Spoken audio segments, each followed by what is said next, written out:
Good morning student. कल हमने 7.4 में प्राचल समीकरणों से होने वाले अवकलन का तरीका सीखा था। आज उसी प्रोसेस में हम थोड़ा आगे बढ़ते हैं, कुछ क्वेश्चंस और लेते हैं जिससे ये प्रश्नावली आसानी से समझ में आ सके। अब हम लेने जा रहे हैं क्वेश्चन नंबर 4,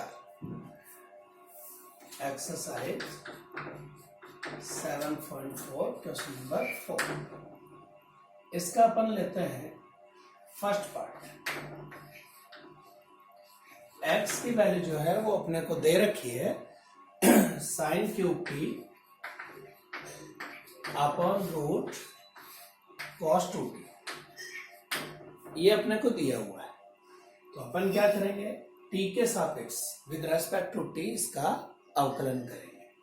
तो dx बाई dt निकालना चाहते हैं तो तरीका अपना होगा u अपॉन v मेथड का। ये अपना u और ये अपना v, तो u अपॉन v मेथड अपन इसमें अप्लाई कर रहे हैं।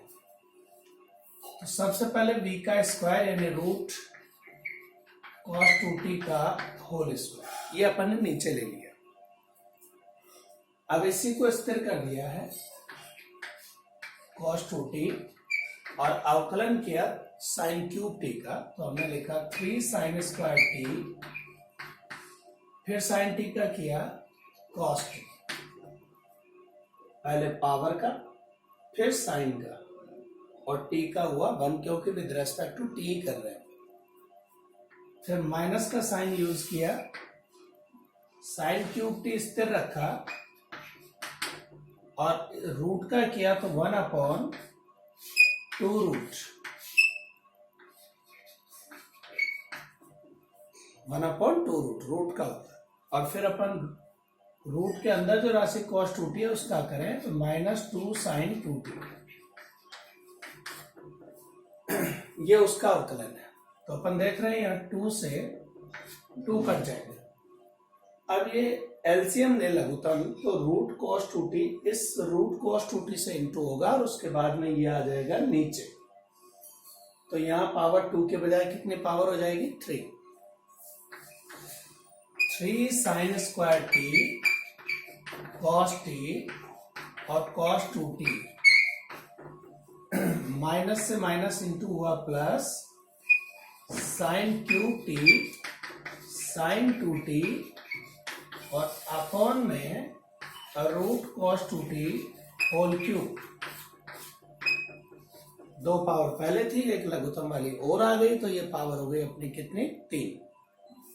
अब हमारे पास जो ये राशि बन रही है इनमें से sin स्क्वायर t कॉमन आ सकता है, तो हमने sin स्क्वायर t को कॉमन निकाल लिया। 3 cos 2t cos t plus sin 2t sin t रह गया अंदर, और नीचे ये cos 2t की पावर 3/2 कर दें। रूट का मतलब हाफ होता है पावर का, तो 3 पावर का हाफ कर दिया 3/2। इधर चलते हैं, इस 3 को 2 प्लस 1 में तोड़ दिया,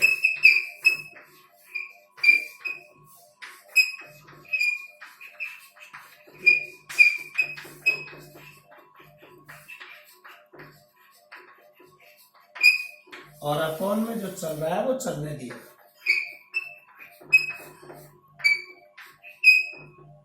ठीक है जी। तो हम देख रहे हैं कि यहाँ cos a cos b plus sin a sin b जैसा बन रहा है, जो होता है cos a माइनस b का formula.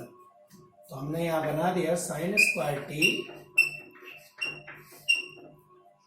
2 cos 2t cos t as it is, और इसमें लिख दिया cos a माइनस b, और अपॉन में ये जो चल रहा है cos 2t की पावर 3/2 वो एज इट इज।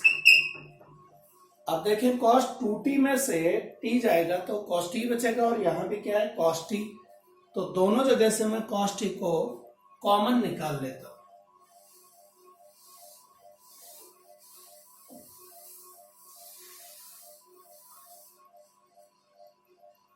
तो हमारे पास ये चीज क्या बन रही है कि हमने पहले से बाहर है sine square T, cos T और बाहर निकाल लिया, तो अंदर क्या रह गया 2 cos 2t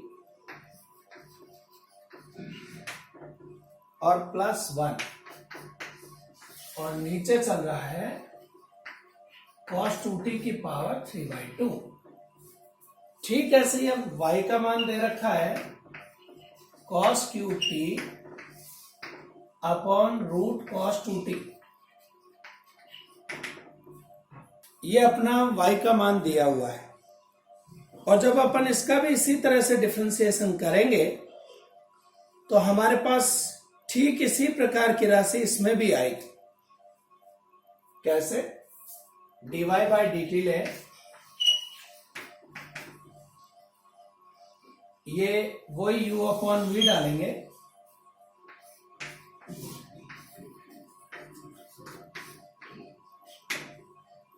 इधर वही v को स्थिर करेंगे पहले, इसका करोगे तो 3 cos square t minus sine t, फिर फॉर्मूले का माइनस है cos क्यूब टी स्थिर, और इसका किया तो 1/2 रूट cos 2t, और फिर इंटू में -2 sin 2t। ठीक है, वो एलसीएम लेकर इसकी पावर बढ़ा दो, और यहां -3 cos square t sine t cos 2t और plus cos cube t sine 2t upon में रूट cos 2t की पावर 2। जैसा अभी चल रहा था वैसे का वैसा ही प्रोसेस इसका है। अब हमारे पास ये राशि बन रही है, इन दोनों में से cos स्क्वायर टी को अपन कॉमन ले लें, माइनस चिन्ह के साथ में ले लें, तो माइनस cos स्क्वायर टी हमने कॉमन लिया, तो यहां रह गया 3 cos 2t साइन टी, और इधर रह गया cos t और साइन 2t अपॉन में जो एलसीएम इसका आया था वो इसकी पावर 3 कर देगा, तो यहां पर cos 2t की पावर 3/2, वही 3 को 2 + 1 में फिर से ब्रेक करना है, तो minus cos square t 2 cos 2t sine t plus cos 2t sine t plus sine 2t cos t, और अपॉन में cos 2t की पावर 3/2। यह आपने देखा यहां पर ये इस तरह से बन गया। अब इस पर ध्यान दें तो sine a cos b plus cos a sine b, ये माइनस अपन ने कॉमन लिया था तो अपन माइनस लगाना भूल गए, तो ये माइनस में है, तो अपन इसको ध्यान से देखें तो ये साइन a माइनस बी का फॉर्मूला बनता है। तो ये तो मैं रख रहा हूं, अभी अपने को ये काम आएगा dx upon dt, first result है, ये तो काम आने वाला है अभी। बाकी थोड़ा मिटाते हैं और dy अपॉन dt देखते हैं क्या बन रहा है।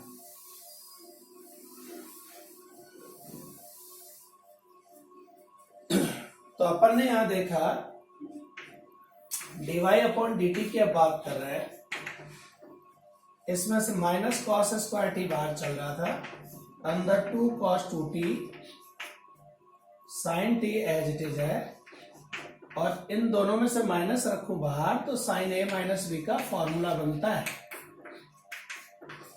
और नीचे जो चल रहा है cos 2t की पावर 3/2 एज इट इज।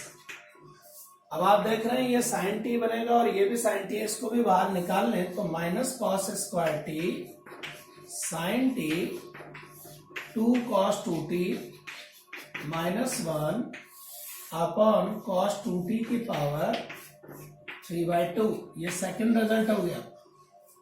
अब dy बाई डी एक्स चाहिए तो इसमें इसका डिवाइड देते हैं, तो dy बाई डी एक्स। और जब आप डिवाइड करेंगे तो एक तो ये कैंसिल हो जाएगा लघुत्तम से लघुत्तम, एक कॉस से एक कॉस जाएगा, एक साइन से एक साइन जाएगा, तो बच क्या रहा है वो देखते हैं। चूंकि ये ऊपर है तो माइनस कॉस टी बचा, यहाँ ये कट चुका है, ये कट चुका है, एक कॉस कट चुका, साथ में ये ब्रैकेट 2 cos 2t -1, और इसमें बचेगा एक तो साइन टी बाहर, साथ में ये ब्रैकेट 2 cos 2t +1। अब मैं क्या करता हूं कि ये जो cos 2t है इसमें cos 2a के फॉर्मूले डालता हूं। आप जानते हैं cos 2a क्या होता है?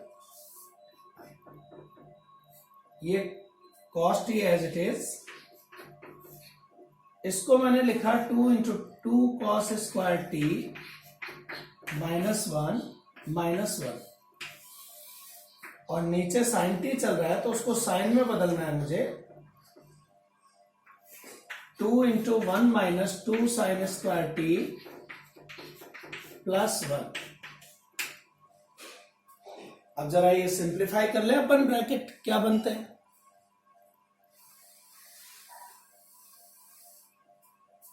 आप देख रहे हैं कि यहां minus cos t as it is है,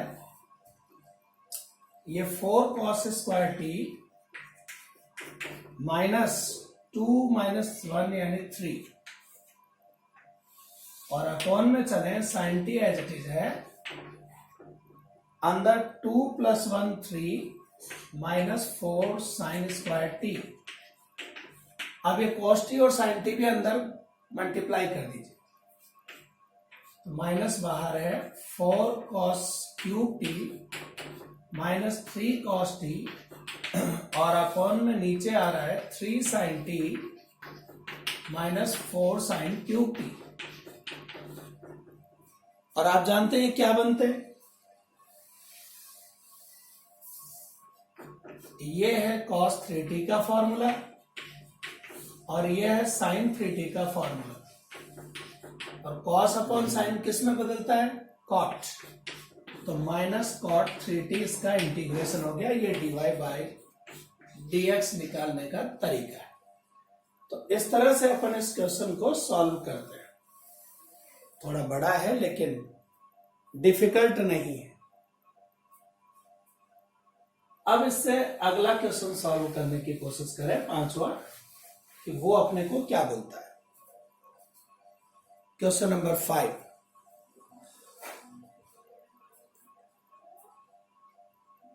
उसके अंदर अपने को दे रखे हैं, एक तो रूट वाले प्रोसेस है उसको देख सकते हैं, या फिर जो पावर वाले प्रोसेस है उसको देख सकते हैं। तो क्वेश्चन नंबर 5 का जैसे अपन ने सेकंड पार्ट लिया, x और y।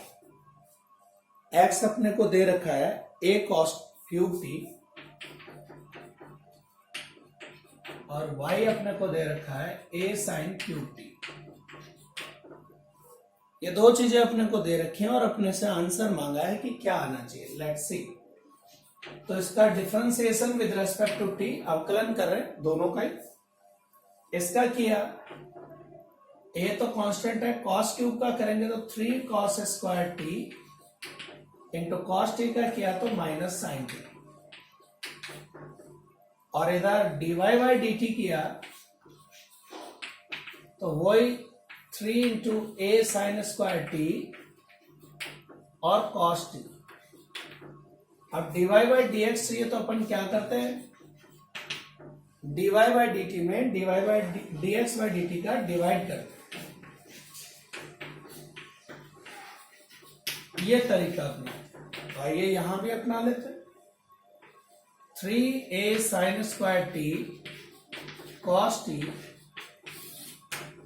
-3a cos square t sin t। 3a से 3a कैंसिल, एक साइन से एक साइन, एक cos से एक cos, ऊपर साइन बचेगा, नीचे कॉस और माइनस का चिन्ह। और आप जानते हैं इसे tan बोलते हैं। तो ये हो गया इसका डिफरेंशिएशन। पैरामीट्रिक इक्वेशन यानी प्राचल समीकरण अपनी थी जिसका अपन ने अवकलन किया है। अब अपन लेते हैं इसी का 6th क्वेश्चन, जिसमें अपने पास x³ प्लस y³ की वैल्यू थी t प्लस 1/t और x6 प्लस y6 की वैल्यू थी t² प्लस 1/t²। और हमसे पूछा गया है कि आप प्रूव करें x4y² dy/dx की वैल्यू 1 होती है, ऐसा साबित कीजिए। ठीक है, हम क्या करते हैं कि जो प्रूव करना है उसमें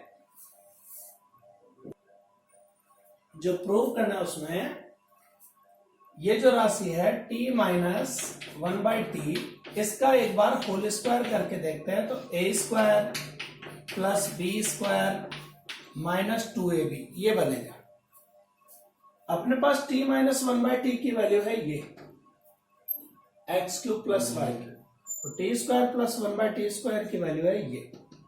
तो मान रख लेते हैं x³ प्लस y³ का होल स्क्वायर और इधर x6 प्लस y6 माइनस 2। अब इसे ओपन करें तो x6 plus y6 plus 2x³ y³ और इधर x6 प्लस y6 माइनस 2। तो x6 y6 से x6 y6 कट गया। हमारे पास जो बच रहा है वो 2x³ y³ इधर बचा और माइनस 2 इधर। तो अपन कह सकते हैं x³ y³ हमारे पास -1 है और आप इससे y³ निकाल लें तो -1/x³ लिख सकते हैं।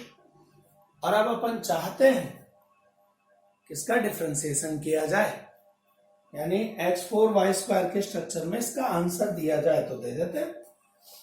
इसका डिफरेंशिएशन करेंगे तो क्या आएगा 3y² इंटू dy/dx।